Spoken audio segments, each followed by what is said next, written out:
¿Alguna vez te has preguntado qué tan lejos puede llegar una mente rota cuando la persona que debía protegerte es la misma que te destruye? Hoy vamos a entrar en la cabeza de uno de los villanos más icónicos y perturbadores de los videojuegos, Vaas Montenegro, guerrero Rakyat, líder pirata, asesino y al mismo tiempo víctima de un entorno que lo moldeó a golpes, manipulación y abandono emocional. Yo soy Rox, psicólogo, y hoy vamos a desmenuzar la mente de Vaas, qué lo motiva, qué trastornos pueden explicar su comportamiento y qué representa dentro del caos social y cultural en el que creció. Muchos imaginan que los villanos violentos son simples caricaturas de locura, pero Vaas no encaja en ese molde. Lo perturbador es que él entiende su propia desintegración, sabe que algo dentro de él está roto, pero ya no tiene la capacidad ni la intención de detener la caída. Eso, clínicamente hablando, es mucho más alarmante que una psicosis sin conciencia de enfermedad. Prepárate, vamos a sumergirnos en un descenso psicológico donde el trauma, la manipulación y la violencia se mezclan hasta perder el sentido. Conocer a Vaas no es entender a un villano, es observar cómo se deshace un ser humano. Vaas Montenegro nació en el 84, en las Islas Rook, un archipiélago tan hermoso como brutal, donde la cultura ancestral de los Rakyat convive con la violencia, el colonialismo y el abandono. Ahí creció, rodeado de rituales guerreros, creencias espirituales y bajo la sombra dominante de la única persona que marcaría para siempre su destino, Citra. Citra no solamente era su hermana, era su autoridad, su diosa, su verdugo emocional. Desde que Vaas era niño, ella lo moldeó con una mezcla peligrosa de afecto condicionado y manipulación extrema. Su primera muerte no fue por odio, fue por obediencia. Citra lo entrenó para matar, lo reforzó con caricias y palabras dulces cuando cumplía sus órdenes y lo castigó emocionalmente cuando fallaba. Así nació una dependencia afectiva absoluta, una idea retorcida donde el amor y la violencia eran lo mismo. Vaas llegó a matar por celos, por protegerla, por ganarse su atención, e incluso se sugiere que Citra buscaba tener un hijo con él para crear al guerrero definitivo. Eso no es familia, es condicionamiento traumático. Muchos dicen, claro, tuvo una infancia terrible, por eso terminó así. Pero no es tan simple. Como psicólogo he visto personas criadas en ambientes iguales de tóxicos que desarrollan resiliencia en lugar de convertirse en depredadores. El trauma explica, claro, pero no determina por sí solo. En Vaas también influyeron su vulnerabilidad neurobiológica, su personalidad impulsiva y una serie de decisiones que lo llevaron más lejos de lo que cualquiera habría imaginado. La relación con Citra fue solo el primer golpe. El segundo golpe llegó con Hoyt Volker, un traficante de esclavos y drogas que vio en Vaas algo moldeable, algo útil. Fue Hoyt quien lo hundió en una adicción constante, quien lo expuso a un nivel de violencia tan extremo que terminó por desgarrar lo poco que quedaba en su identidad. Hubo un momento en que Vaas intentó rebelarse, intentó defender a los suyos, organizar un motín, frenar el avance de Hoyt. Falló. Su hermana lo rechazó. Ese doble abandono, la familia y el enemigo, lo empujó a un punto sin retorno. Vaas dejó de ser un guerrero Rakyat y se convirtió en algo más oscuro, una mezcla de colonización interna, traumas sin resolver y un alma rota buscando anestesia en las drogas. Es el nativo que traiciona su cultura, el líder pirata que idolatra a los extranjeros que destruyeron su hogar, el hombre que mezcla la mitología ancestral con una AK-47 en la mano. Es el producto perfecto de un entorno infernal, un niño formado para matar, un joven quebrado por la adicción y un hombre deshecho por quienes aseguró amar. Vaas no nació monstruo, lo construyeron, y en algún punto del camino, él decidió terminar el trabajo. Las relaciones de Vaas Montenegro son el reflejo perfecto de su mente rota, caóticas, impulsivas, violentas y construidas sobre la ruina emocional que lo acompaña desde niño. Su vínculo más importante y el más dañino es con Citra, su hermana. Entre ellos no existe una relación fraternal normal. Es una dinámica fusionada, enfermiza, casi simbólica. Citra lo moldeó desde pequeño para convertirse en su arma personal. Lo entrenó para matar, lo premiaba con afecto condicionado y lo castigaba con rechazo emocional. Esa mezcla lo llevó a desarrollar un apego desorganizado extremo. Anhela su aprobación, pero también le teme. Cuando ella lo decepciona, su mundo entero se derrumba. La relación con Citra es amor, odio, dependencia y trauma entrelazados. Vaz mataba por ella, protegía su honor con violencia irracional y vivía con el peso de no haber sido suficiente para la mujer que lo crió como herramienta. El rechazo final de Citra no solo lo hundió emocionalmente, lo terminó de destruir. Con Volker la dinámica no es muy distinta. Es otra figura de poder, pero sin el disfraz de afecto. Hoy lo manipula, lo humilla, lo convierte en su mano derecha a base de drogas, amenazas y promesas vacías. Es un vínculo de sumisión disfrazado de liderazgo. Vaz lo odia, pero depende de él. Lo admira, pero también quiere matarlo. Intentó rebelarse contra él una vez, buscando proteger a su gente, pero fracasó. Y ese fracaso solo reforzó la espiral de adicción, violencia y desesperanza. Con sus piratas, Vaz ejerce un liderazgo basado únicamente en el miedo. No hay respeto ni lealtad, solo terror. Sus hombres lo siguen porque lo temen más que a la muerte. Es un líder impredecible, impulsivo, brutal, y esa inestabilidad emocional se refleja en un grupo caótico donde la autoridad se mantiene a punta de gritos, drogas y disparos. Su relación más reveladora es con Jason Brody, el protagonista del juego. Jason es para Vaz un espejo distorsionado. Una versión más joven, más pura, que la isla está transformando poco a poco. Vaz lo ve como lo que él pudo haber sido, o lo que todavía desearía ser. Por eso su obsesión con él es tan intensa, casi erótica en la forma en que quiere que Jason entienda su visión del mundo. Cada enfrentamiento entre ellos es una invitación, un desafío, un intento desesperado de conectar. Vaz no está totalmente vacío. Su empatía no está muerta, está fracturada, como cuando intenta revivir a Christopher Mintz-Plasse en Far Cry Experience. Por un segundo, muestra un dolor auténtico y al siguiente se burla, cambia el tono, lo entierra como si fuera un juego. Ese quiebre emocional, ese salto entre la pena y el humor, muestra una mente sin regulación, fragmentada por años de trauma, drogas y abandono. Vaz no forma vínculos reales, forma una posesión. Él no busca cariño, ya que él busca validación y no intenta conectar, porque intenta controlar. En cada relación, con Citra, con Hoyt, con Jason, con sus piratas, vemos la misma herida abierta. Un hombre que lo perdió todo, empezando por sí mismo.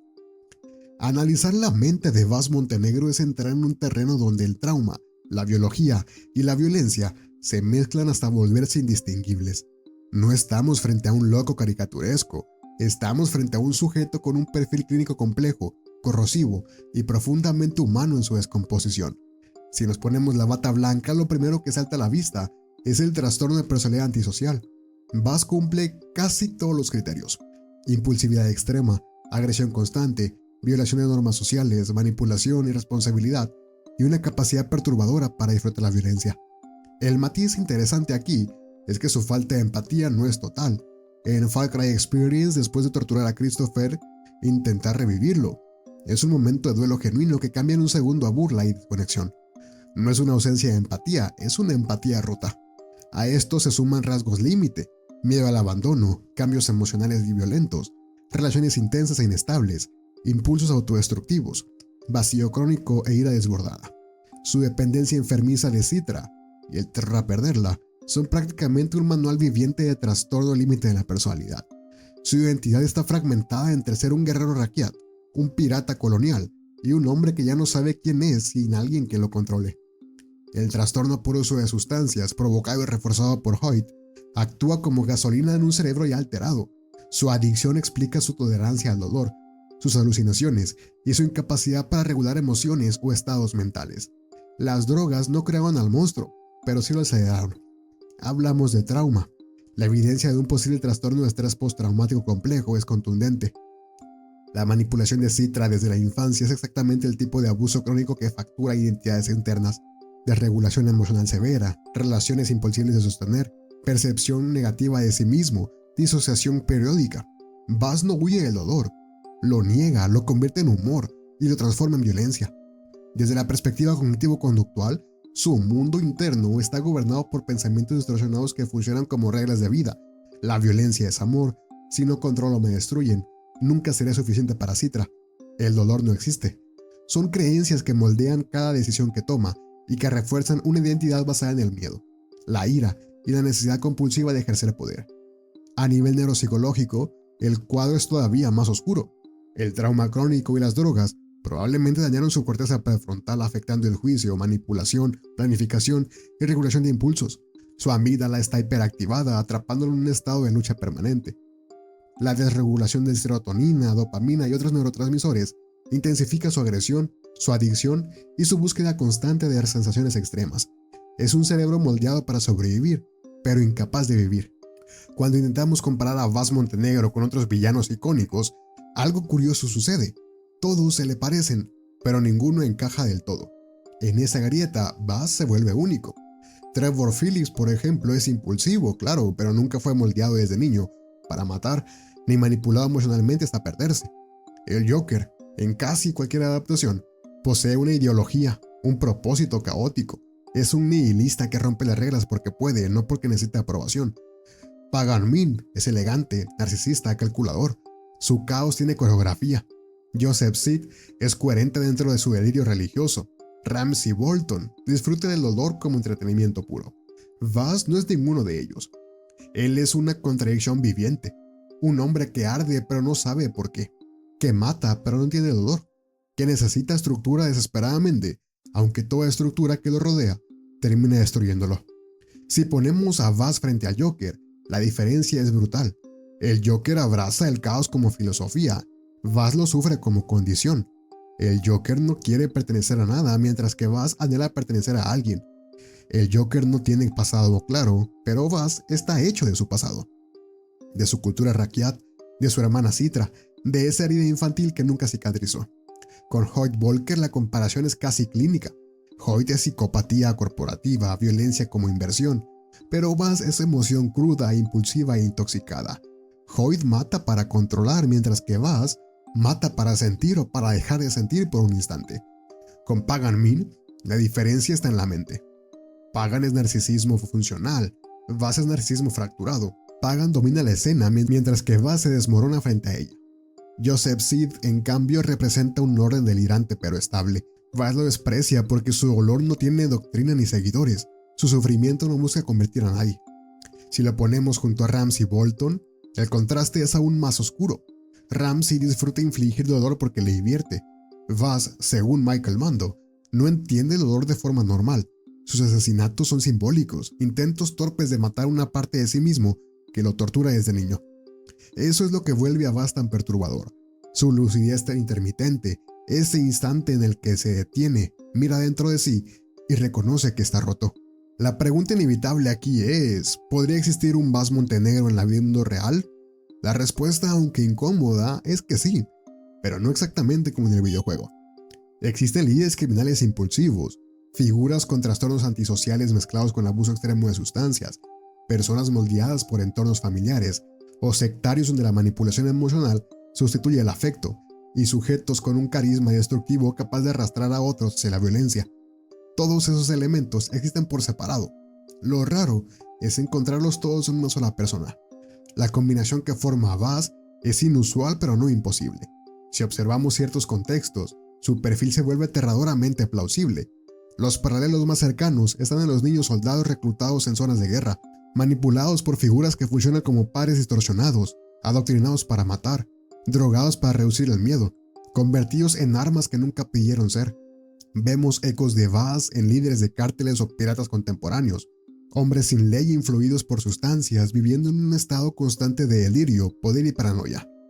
En nuestra escala de psique oscura, donde 1 es común y 10 es prácticamente imposible, Vaas Montenegro obtiene un 9 de 10, no porque sea fantasía pura, sino porque para que alguien así exista, el mundo alrededor debe estar igual de destruido.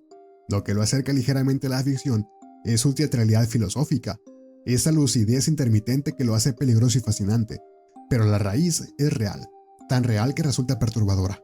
La verdad es que Vaas no es imposible, solo requiere un entorno lo suficientemente roto para romper a alguien de la misma manera. Vaas Montenegro no solo se volvió un villano icónico, se convirtió en un símbolo cultural. Su famosa frase, ¿sabes cuál es la definición de locura?, pasó de ser un diálogo en un videojuego a un mantra que la gente repite sin entender del todo su tragedia, porque detrás del meme hay un hombre atrapado en un ciclo que reconoce, pero del que no puede escapar. Lo fascinante de Vaas es cómo su historia expone aquello que preferimos ignorar, cómo la violencia se normaliza en lugares sin ley, cómo el trauma puede ser moldeado por manos ajenas y cómo la salud mental se estigmatiza cuando la reducimos a locura violenta. Far Cry 3 nunca te dice este hombre es peligroso porque tiene X diagnóstico. Te muestra cómo el abuso, la manipulación, la droga y el abandono se mezclan en una espiral del que él ya no distingue principio ni fin.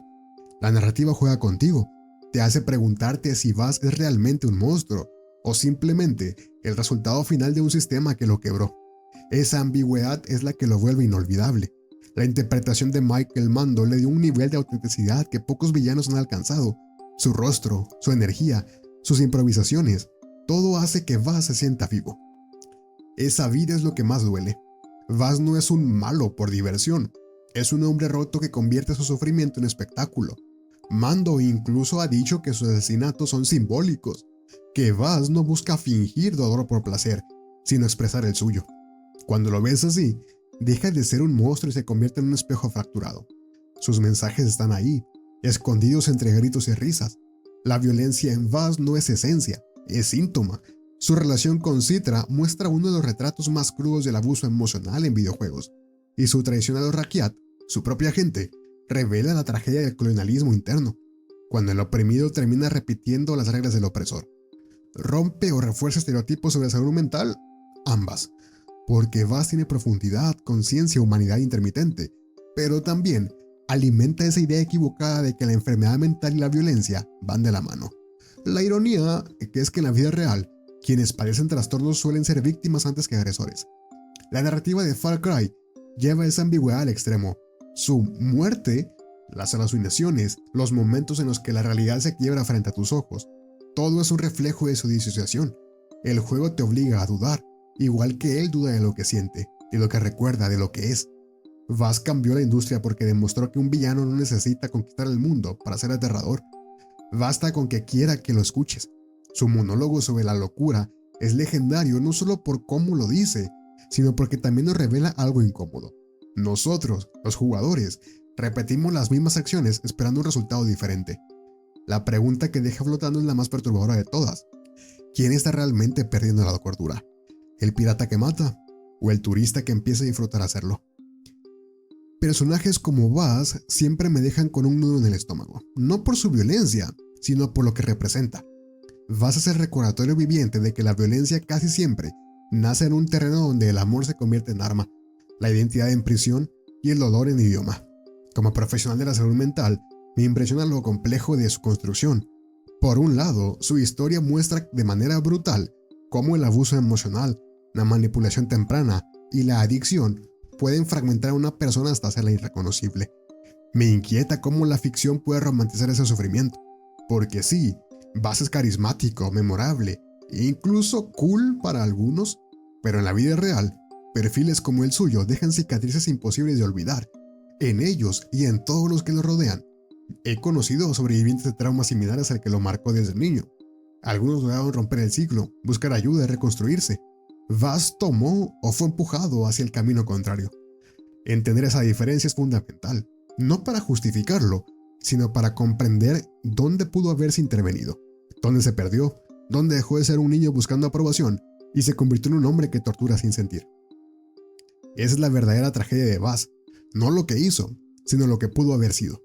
Imagina un mundo donde alguien hubiera detenido el abuso de Citra, donde existieran sistemas que protegieran a niños como él, donde hubiera tenido acceso a tratamiento para el trauma y adicciones antes de que Hoyt lo moldeara a su antojo.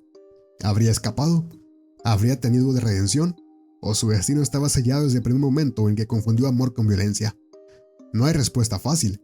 Una reflexión necesaria es que la gente rota no siempre es peligrosa, pero la gente peligrosa casi siempre viene de un contexto roto.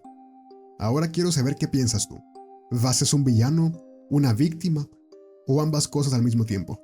¿Crees que pudo haber escapado de su destino si hubiera dejado la isla antes de encontrarse con Hoyt? Déjamelo aquí en los comentarios. Y si te gustó este análisis oscuro y profundo, no olvides darle a like, suscribirte y activa la campanita. Tenemos la meta de llegar a los 5,000 suscriptores antes de que acabe el año, y cada clic ayuda más de lo que imaginas. Si quieres ver un lado más relajado de mí, sin piratas, sin psicópatas, sin traumas existenciales, pásate a mi otro canal, soy Rox, donde hablo de la vida diaria sin tanta oscuridad. Yo soy Rox y recuerda, la locura es hacer lo mismo una y otra vez, esperando que algo cambie. Así que cambia, suscríbete y nos vemos en el próximo análisis.